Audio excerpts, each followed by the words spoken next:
Comment j'ai pu gagner 100 000 euros en partant de zéro? Oui, c'est vrai, le titre est très beau. Il est même très accrocheur. C'est pour ça que je l'ai choisi. J'espère que tu n'as pas cliqué sur ce titre ou du moins sur cette vidéo parce que tu voulais avoir une quelconque méthode pour partir de zéro et gagner 100 000 euros. Car en réalité, ça n'existe pas. On soit clair. Donc, c'est faux, c'est absolument faux. Et je m'excuse d'ailleurs si tu as pensé à ça en cliquant sur cette vidéo. Car dans cette vidéo, je vais te montrer pourquoi est-ce que c'est faux et comment est-ce que les gens essayent de nous harponner sur Internet. Mais avant tout, générique.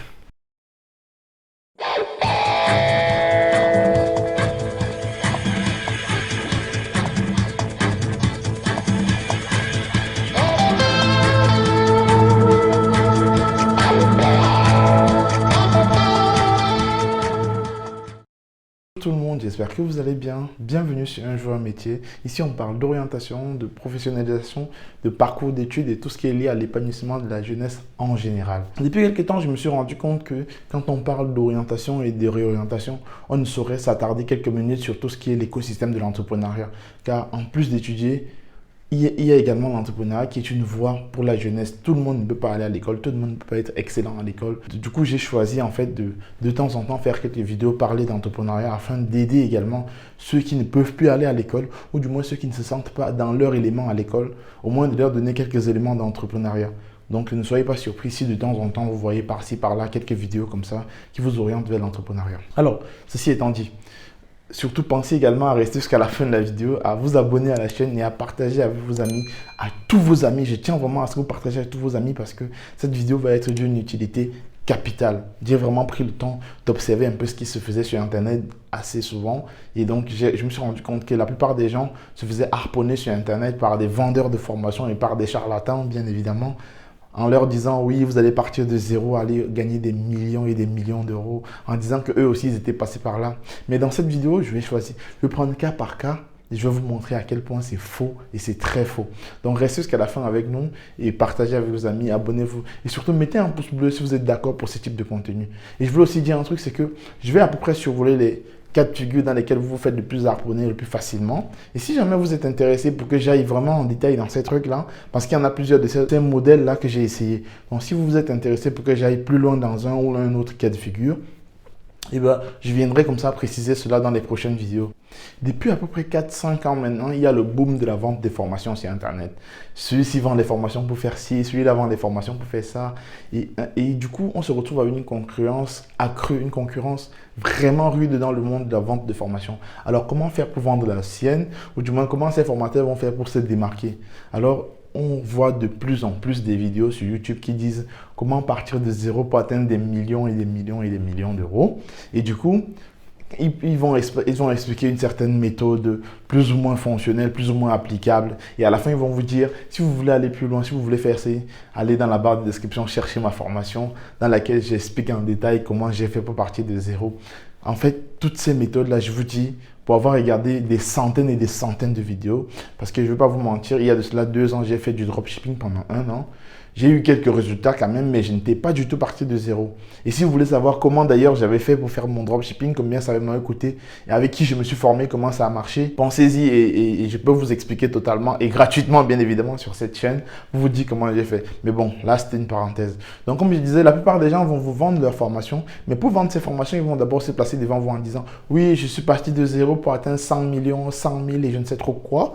Pour que vous vous accrochez à ces vidéos-là, vous dites « Ah oui, si lui, il a pu faire ça de zéro, et bien moi aussi, je peux partir de zéro et obtenir ces résultats-là. » Mais je tiens à vous dire que c'est faux, c'est entièrement faux. Pour commencer, on va choisir par exemple le cas du dropshipping. D'ailleurs, le dropshipping, pour ceux qui ne connaissent pas, c'est le principe de vendre un produit qu'on ne possède pas. Donc en réalité, dans la plupart des cas, ils vont aller sur des fournisseurs, des grands fournisseurs mondiaux. Ça peut être Amazon, ça peut être AliExpress ou Wish et bien d'autres plateformes internationales qui sont assez moins chères. Ils vont prendre des produits à un prix A, qui vont aller le vendre à un prix B en le multipliant. En moyenne, on fait du x3 en moyenne. Mais maintenant, en fonction de la valeur du produit et du marché cible, on peut faire même du x5 et tout ce qu'on va mettre autour. Voilà. Donc, ils vont prendre un produit comme ça. Imaginons, on va prendre un produit à 2 euros et puis on va le vendre à 19,99 ou 29,99. Ça se fait, hein. Attention, ça se fait vraiment. Mais par contre, derrière, il y a peut-être un branding, il y a de la publicité, il y a le travail du site, il y a plein de choses à faire. Mais quand même, Aujourd'hui, si vous regardez sur YouTube, vous tapez dropshipping, partir de zéro, vous allez voir des centaines de milliers de vidéos parce que les gens sont persuadés qu'en mettant qu'ils sont partis de zéro pour obtenir un certain nombre de résultats au dropshipping, ça attirera du monde. Mais je tiens à vous dire déjà que c'est faux. C'est entièrement faux parce que pour faire du dropshipping, il faut créer un site internet. La plupart des gens vont utiliser Shopify. Shopify, il y a un abonnement mensuel qui est de l'ordre de 29 € pour avoir un site qui tient la route. Et si vous voulez par exemple avoir un site professionnel qui rend bien, vous devez acheter un thème professionnel, que ce soit pour du module multi ou du monoproduit, peu importe. Vous devez acheter un template. Ensuite, pour vendre les produits, il y a essentiellement deux méthodes. La méthode par Facebook Ads, qui est la publicité proposée par Facebook, ou la méthode par les influenceurs de Instagram, c'est-à-dire payer un influenceur pour qu'il propose votre produit, pour qu'il harponne également ses abonnés. J'en abuse un peu parce que tout le monde le fait, mais voilà, pour qu'ils proposent vos produits à leurs abonnés. Cette méthode également est payante. Donc, dans les deux cas, vous devez payer. Et sur Facebook, il faut que la rentabilité est généralement autour de 20%. Ça veut dire que vous avez 20% de rentabilité par rapport à l'argent investi sur Facebook. Et vous comprenez donc que déjà, dans cette procédure-là, vous devez payer le site, payer l'abonnement Shopify, payer potentiellement le template. Et ensuite, payer la publicité pour que le produit soit connu, pour qu'il soit acheté. Une fois que vous avez fait tout ça, vous allez vendre tout simplement. Vous allez payer également Stripe qui est le moyen de paiement qu'on installe sur le site internet ou payer même PayPal. Donc, tous ces éléments-là sont à payer avant de recevoir son argent. Et je tiens à vous préciser qu'autant en 2017, 2016, c'était possible de faire du dropshipping sans être formé. Aujourd'hui, c'est proche de l'impossible. Et arrêtez de penser qu'en regardant 2-3 vidéos sur YouTube, vous allez pouvoir faire du dropshipping. C'est faux. C'est entièrement faux parce que le dropshipping évolue. Les clients sont de moins en moins cons, j'ai envie de dire entre guillemets, parce que les gens font de plus en plus confiance aux sites qu'ils connaissent déjà. Amazon, par exemple, c'est un site qui est déjà très connu aujourd'hui. Donc, la plupart des gens vont faire plus confiance à Amazon qu'à un site qu'ils n'ont jamais vu de nulle part parce qu'on leur a présenté une vidéo sur Facebook comme ça ou parce que leur influenceur en a parlé qu'ils vont l'acheter. Et d'ailleurs, j'ai osé oublier, il y avait également Snapchat ou encore Google Ads qui sont de plus en plus utilisés également pour ces moyens de publicité-là. Et bientôt, je sais que TikTok rentrera dans le jeu. Donc, le principe est toujours celui-là. Vous voyez ce que je veux dire? Ce n'est pas gratuit. Il y a d'abord un bon argent à investir. En moyenne, comme ça, au dropshipping, je vous dirais, pour commencer le dropshipping, il faut avoir au moins 3 000 € de disponible si vous voulez bien commencer. Parce qu'il faut également compter qu'il y a un temps de latence entre quand les gens achètent sur votre site et que vous allez acheter le produit pour fournir. Donc, vous devez également acheter le produit livré avant même de recevoir l'argent sur votre compte. Donc, si ceux qui commencent le dropshipping avec 1 000 €, ça ne marchera pas vraiment. Peut-être qu'ils auront de la chance. Encore en 2017, ça pouvait marcher. Mais aujourd'hui, si vous voulez commencer le dropshipping, mettez au moins 3 000 € de côté pour pouvoir commencer. Je dis au moins 3 000 € et surtout, continuez votre boulot. C'est obligatoire. Continuez votre boulot. Il y a encore il y a plusieurs business. On va essayer de les survoler comme ça. Il y a par exemple le business de l'affiliation. Le principe de l'affiliation est très simple. C'est que vous allez, par exemple, je ne sais pas si chez des vendeurs de produits américains, il y a plein de sites d'affiliation. Donc, je ne vais pas vous les citer ici. Vous tapez juste des sites affiliation sur Internet, vous allez trouver le principe de l'affiliation est simple, c'est que je fais vendre votre produit et je prends la commission. Et donc, il y a donc des plateformes qui proposent des produits qu'en faisant vendre, on gagne la commission. Alors, les gens vont vous dire, oui, il suffit de créer une chaîne YouTube, de bavarder, de créer une communauté, autant pour moi, de parler, d'avoir sa communauté et ensuite de faire acheter le produit à sa communauté. C'est vrai. C'est vrai. Mais vous savez quel temps de travail il y a sur une chaîne YouTube? Vous savez quelles dépenses énergétiques, quel temps il faut pour pouvoir monétiser une chaîne YouTube? Je ne vous fais pas dire. Celui qui a envie d'essayer, allez-y. Allez-y. Juste pour vous dire une ordre d'idée, moi, ma chaîne YouTube, elle a plus de 6 mois maintenant. Pourtant, elle n'a pas forcément décollé. C'est aussi vrai, je travaille sur des thématiques qui apportent de la valeur ajoutée, mais qui ne sont pas forcément des thématiques sur lesquelles il y a une grande audience. Notamment, sur YouTube, pour réussir, il faut parler d'argent, il faut faire le bêtisier, il faut faire rire, il faut y parler du sport. Mais moi, j'ai décidé de parler d'orientation parce que je pense que l'éducation, pour moi, c'est quelque chose de capital. C'était juste une parenthèse, mais voilà. Donc, l'affiliation, pour commencer l'affiliation, c'est déjà assez compliqué, faut le dire clairement. Il faut trouver les tunnels de vente, il faut trouver les moyens, si vous êtes influenceur, peut-être c'est facile parce que vous allez faire acheter le produit. Mais pour être influenceur, c'est également une procédure parce que de toute façon, pour faire l'affiliation, il faut avoir une certaine notoriété. Il faut avoir un public cible à proposer. Sinon, vous devez devoir prendre un produit, faire de la publicité sur Facebook et cette publicité-là, elle est payante. Une fois que vous vendez le produit, vous faites en ce que vous prenez votre commission à chaque vente en fait. Chaque fois que vous faites vendre un produit, vous prenez votre commission. Amazon le propose et bien d'autres plateformes le proposent. Derrière ça, il y a ce qu'on appelle le print on demand. Print on demand en fait, pour être grossier, je dis bien pour être grossier, c'est pas vraiment exactement ça, il y a quelques détails à l'intérieur. C'est vous avez votre boutique en ligne que vous êtes passé par. Il y a plusieurs fournisseurs de print on demand en ligne. Hein.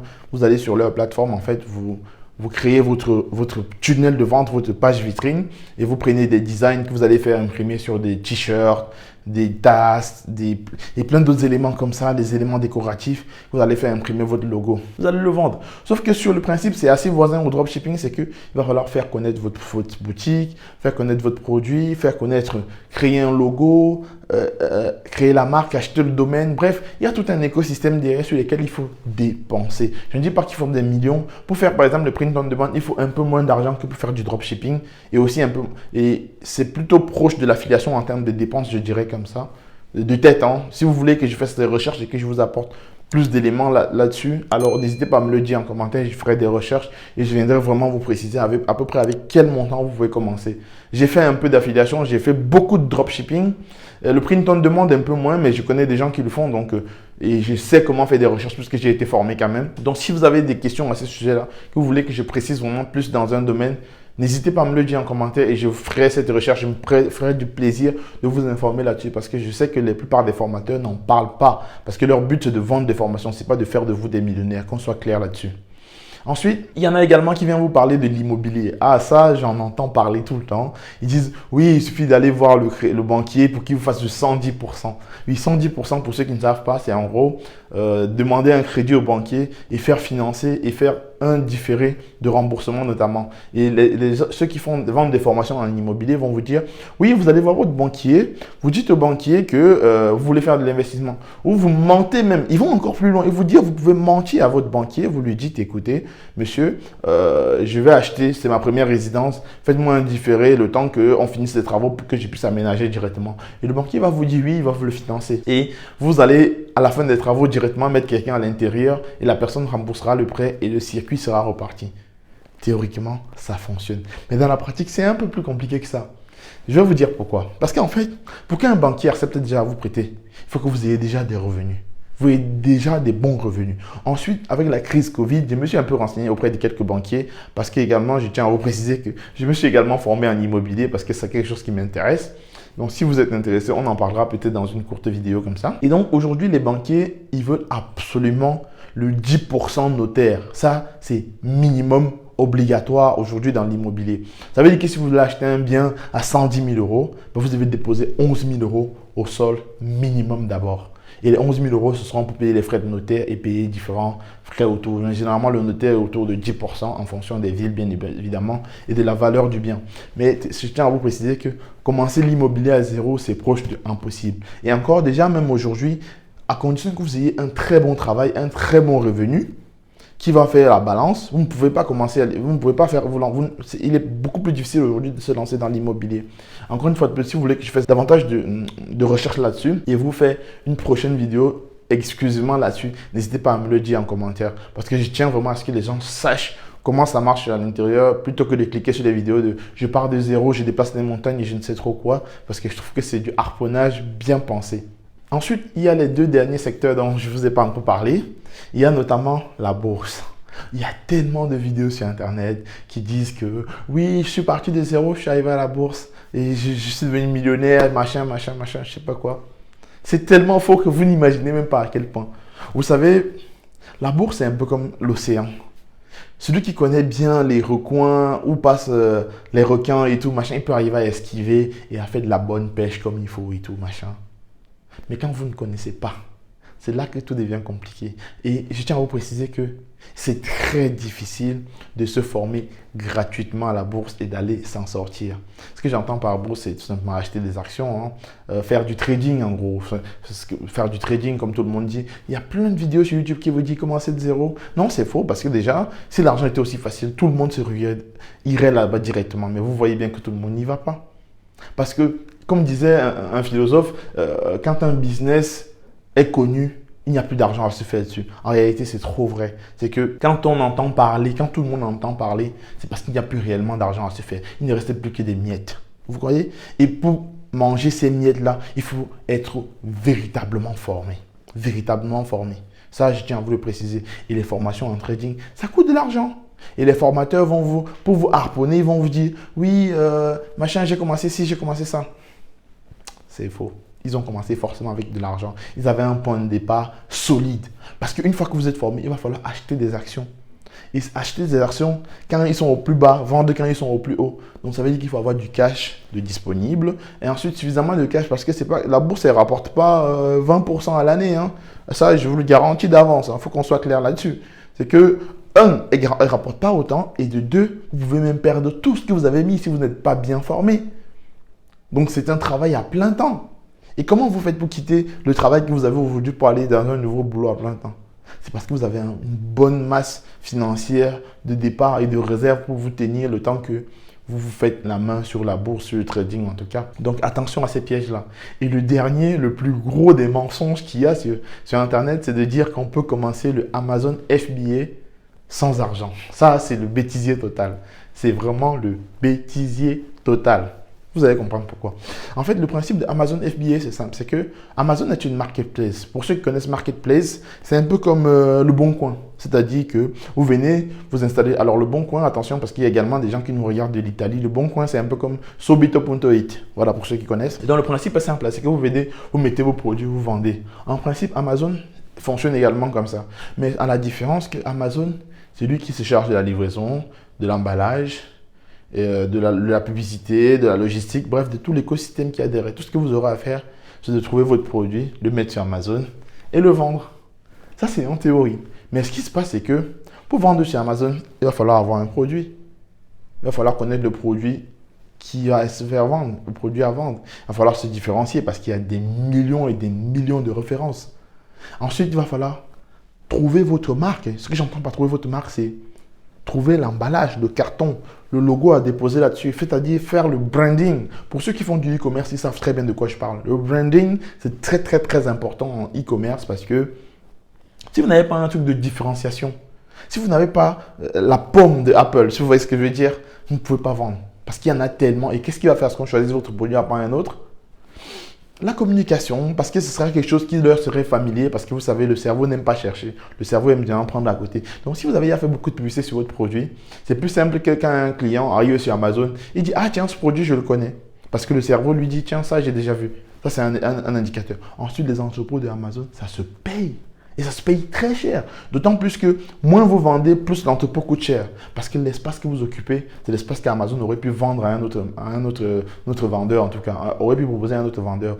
Donc, Amazon FBA, ça coûte énormément d'argent. Et c'est simple. Moi, je vous dis un truc simple pour savoir si la formation, par exemple, si vous voulez acheter une formation, si vous voulez vous former, parce que déjà, c'est sûr, pour faire Amazon FBA, il faut vous former. Et deux, il faut avoir beaucoup d'argent pour commencer. Parce qu'il faut acheter des produits en quantité. Et savoir que vous pouvez acheter des produits en quantité, faire leur branding, faire leur packaging et vous ne vendez pas. Et chaque jour que ça dort chez Amazon, ça coûte de l'argent. Chaque jour que ça dort chez Amazon, ça coûte de l'argent. Et moins vous déstockez, plus vous payez. Et à un moment, Amazon va vous obliger à retirer vos produits et vous ne pouvez rien en faire. Donc, vous voyez déjà, ça c'est déjà la première problématique.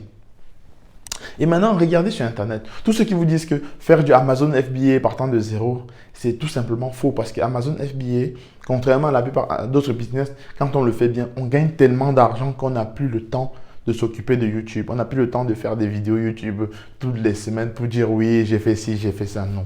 Ceux qui font véritablement de l'argent sur Amazon FBA ne sont plus sur YouTube. Ils font une vidéo par mois pour faire plaisir, pour garder la communauté, mais en réalité, ils ne vivent pas de YouTube. Donc, pensez à ça, c'est un détail très important. Ça va vous permettre de choisir. Alors, j'espère que vous avez réalisé la vidéo jusqu'ici, vous avez appris ce que j'ai pu vous apporter au travers de cette vidéo, car pour moi, je trouve que c'est quelque chose de très important parce que les vendeurs de formation font tout pour que vous cliquez sur la leur, pour que vous achetez la leur. Ils vous mettent tous les moyens de paiement possibles sur Terre, mais dites-vous, quand quelqu'un réussit dans un business, il n'a pas besoin de faire la publicité de la personne se fait toute seule. Pensez déjà à ça et dites-vous que tout business se commence avec un montant. Peut-être que ce sera peu ou grand, mais ça se commence avec un montant. Et maintenant, je tiens à vous dire un truc, c'est que je ne suis pas là seulement pour vous dire qu'on ne peut pas commencer de zéro. Je vais vous proposer également dans une des prochaines vidéos quelques business qu'on peut commencer en Europe avec très peu d'argent, en vous expliquant à peu près comment faire. Et ensuite, quelques business qu'on peut commencer en Afrique avec très peu d'argent, vraiment très très peu d'argent. Donc restez scotchés sur la chaîne, surtout abonnez-vous et activez la cloche de notification pour ne rien rater de nos publications hebdomadaires. C'était Herman et un jour un métier. Ciao ciao la famille.